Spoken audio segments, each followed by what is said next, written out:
Buenas noches, hermanos. Darles la bienvenida a esta nueva forma de trabajo, ya que como se había anunciado, nos vemos en la necesidad de reanudar nuestras reuniones de los sábados, pero de esta manera, de la manera virtual.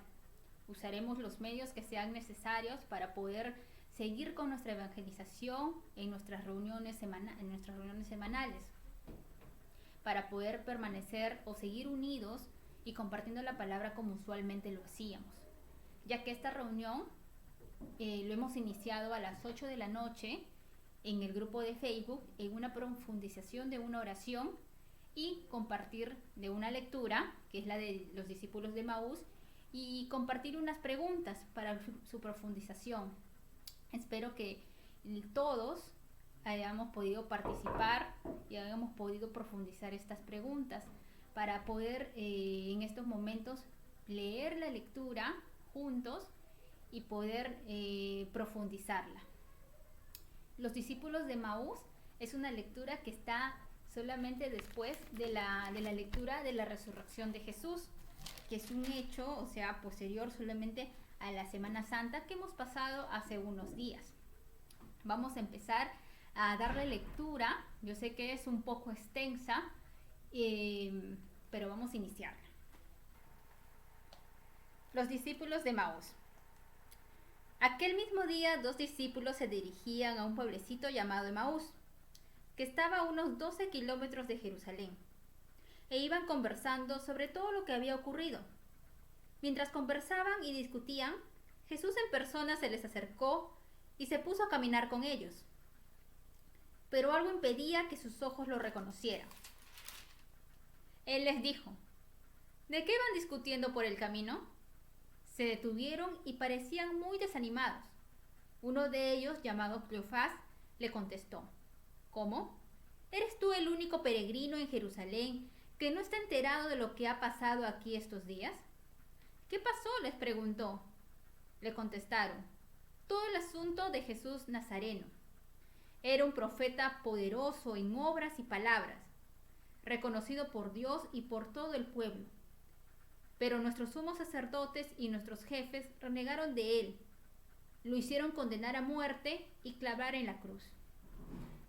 Nosotros pensábamos que él sería el que debía liberar a Israel. Sea lo que sea, ya van 2 días desde que sucedieron estas cosas. En realidad, algunas mujeres de nuestro grupo nos han inquietado, pues fueron muy de mañana al sepulcro y al no hallar su cuerpo volvieron hablando de una aparición de ángeles que decían que estaba vivo. Algunos de los nuestros fueron al sepulcro y hallaron todo tal como habían dicho las mujeres, pero a él no lo vieron.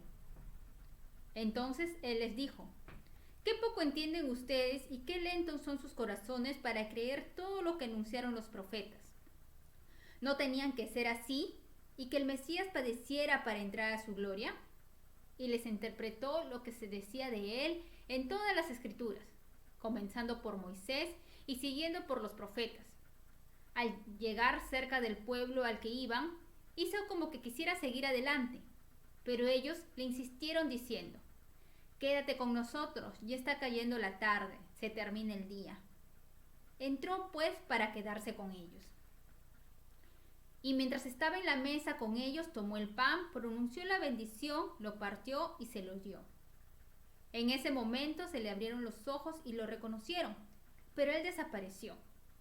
Entonces se dijeron el uno al otro: ¿no sentíamos arder nuestros corazones cuando nos hablaba en el camino y nos explicaba las escrituras? De inmediato se levantaron y volvieron a Jerusalén, donde encontraron reunidos a los 11 y a los de su grupo. Estos le dijeron: es verdad, el Señor ha resucitado y se ha aparecido a Simón. Ellos, por su parte, contaron lo sucedido en el camino y cómo lo habían reconocido al partir el pan. Palabra de Dios, te alabamos, Señor. Bueno, no es la primera vez que hemos compartido esta lectura bíblica, pero obviamente siempre tiene la misma interpretación, pero se puede moldear a las situaciones actuales en las que estamos pasando, ¿no? Por ejemplo, este hecho mundial. Vamos a a interpretar la lectura por escenarios para poder darle una mejor interpretación.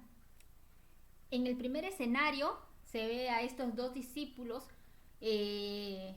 hacia camino a Emaús, conversando de lo acontecido en Jerusalén, tal vez un poco desconcertados, como lo dice la lectura, y literal también lo dice desanimados, porque se encuentran decepcionados que no se había cumplido la profecía tal como lo decía, ¿no? Literal también lo dice la frase pensábamos, o sea, en tiempo pasado, o sea, actualmente ya no creen en esa promesa, que era de la que el profeta poderoso en obras y palabra los iba a liberar. Ya no creían, se sentían decepcionados, porque ya habían pasado ya algunos días y no había sucedido. Pero tal vez con dudas, con incertidumbres, con la vaga esperanza por lo que comentaban las mujeres en el pueblo, ¿no? Que habían ido al sepulcro y lo encontraron vacío. Mientras iban caminando a su encuentro va Jesús, ellos no propician el encuentro. El encuentro lo propicia el mismo Jesús, porque los discípulos solamente se encontraban caminando, conversando, pero sí con muchas dudas y buscaban de repente alguna respuesta hacia su dolor, a su decepción, a la situación en la que estaban viviendo. Tal vez esta situación se asemeja mucho a la que nosotros muchas veces vivimos, cuando nuestra fe entra en crisis por algún suceso negativo en el cual creemos que Dios nos ha abandonado. A lo largo de nuestra vida, de repente por decepciones, por falta de alguna persona, por no cumplir con algunos objetivos. Y en la realidad en la que estamos viviendo, tal vez la cuarentena, esta enfermedad que ha causado muchas muertes a nivel mundial, el no saber cómo será nuestra vida luego de este acontecimiento, la ansiedad, la preocupación por nuestro futuro, eso también pone en crisis nuestra fe. Porque muchos se pueden preguntar, ¿dónde está la promesa de Dios? ¿Por qué puede permitir todo esto? Pero muchas veces no entendemos el mensaje de Dios. Al igual que los discípulos en ese momento, no reconocieron, porque ellos lo idealizaban de una forma, y al no obtenerlo tal como se decía, creían que Jesús lo había traicionado y que todo había terminado en la cruz, sin pensar que más bien era el comienzo de todo. Pero Jesús en su divina misericordia nos corrige a nosotros también. Y aunque nosotros muchas veces no entendamos, solo hay que dejarnos encontrar por Él, al igual que sucedió con estos discípulos. La segunda parte es la revelación que Jesús les hace a los discípulos para que puedan abrir los ojos, porque les interpreta lo que dice la escritura de Él desde los tiempos de Moisés, como le dice, ¿no? Y culmina con la revelación porque realiza el gesto que ya anteriormente había hecho con sus discípulos en la última cena, que era la fracción del pan. Es en ese momento en que ya no pueden verlo físicamente, pero sí lo pueden sentir en sus corazones, porque como dicen, lo sienten arder dentro de su corazón. Nosotros como católicos también reconocemos a Jesús mediante la fracción del pan, porque desde ese momento es el que se queda con nosotros. Es ahí donde reconocemos el sacrificio de Jesús, desde que somos uno con Él. Es ahí donde experimentamos lo que pasan los discípulos. Abrimos los ojos y nos dejamos cautivar por el amor de Dios. Vemos la realidad. Nuestra realidad actualmente es que no podemos comulgar, pero por el hecho de no poder ir a misa y poder compartir la comunión y hacernos uno con Dios, no quiere decir que vamos a dejar de tener ese sentimiento, el dejar arder nuestros corazones por el amor de Dios. Podemos reemplazar o tal vez hacer otros actos en que podamos también tener ese mismo efecto. ¿Cuál podría ser?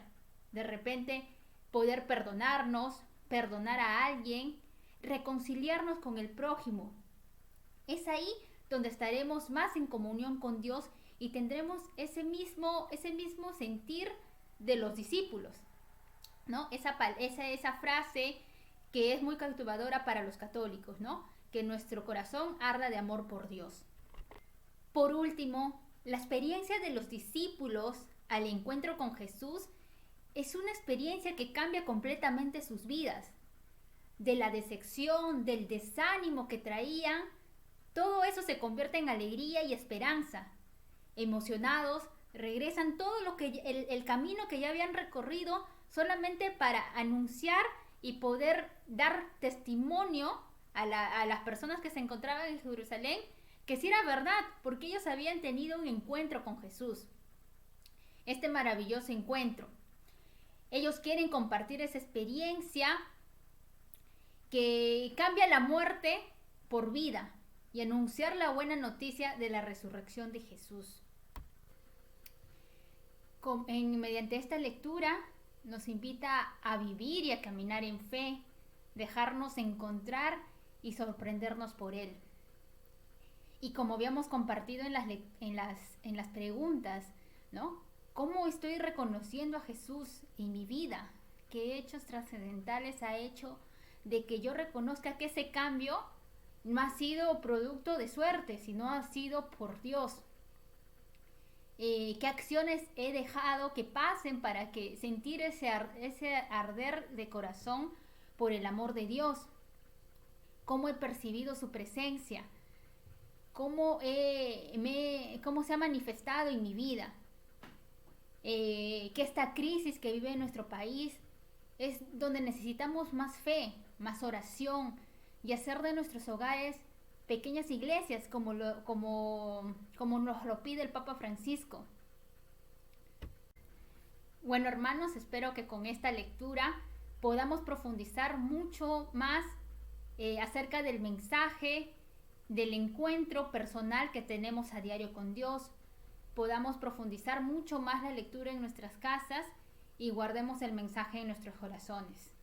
Gracias por su atención y vamos a culminar esta reunión como usualmente lo hacemos con la oración final. Nos ponemos en presencia del Señor en el nombre del Padre, del Hijo, del Espíritu Santo. Amén. Señor, darte gracias porque me permites una vez más compartir la palabra con mis hermanos, pedirte por cada uno de ellos, por sus familias, por los que se encuentran delicados de salud, Señor. Bendice los hogares de cada uno de nosotros. Te pido por la salud de todo nuestro país, Señor, por la etapa en la que está pasando. Acompáñanos, danos fortaleza, serenidad en medio de esta crisis, Señor. Amén. Amén, Señor, en el nombre del Padre, del Hijo, del Espíritu Santo. Amén. Buenas noches, hermanos.